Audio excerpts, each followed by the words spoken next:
واحنا في ابو ظبي. اه الست ورده طلبت وقالت له لازم تطلقني وبتاع، يعني قالت كتير.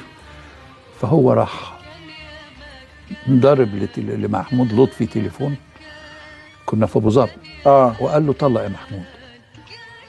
قال له طلق يا محمود، طالق. محمود لطفي هنا بقى، وبليغ طبعا خد بعضه ومشي. احنا بنمشي وراه لانه هو مجنون يقدر يعمل اي حاجه. فطلع بعد شويه، احنا قاعدين في شاليهات في ابو ظبي في الخلديه. فطلع العود ولابس جلابيه كده، وراح قعد على الميه، وقعد يهزي، يعني يعمل بالعود كده ويقول كلام. انا من عادتي يبقى معايا ورق، فابتديت اكتب كل كلمه هو بيقولها. ووصيت رشدي، قلت له يا رشدي المقامات انت عارفها، سوزان، وسوزان دارسه مزيكا.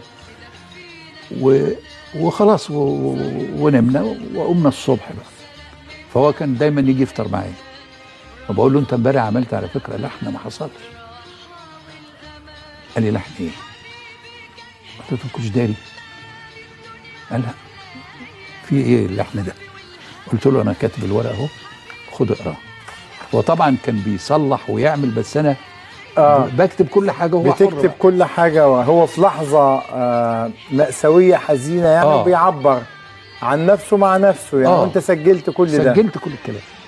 فقال لي انا ما تعرفش المقام؟ قلت له انا ماليش مقام في الحاجات، ماليش في المقامات يا بليغ وانت عارف. قلت له بس رشدي وسوزان كانوا قاعدين. فجم قالوا له كان بيغني ازاي، يعني الحتت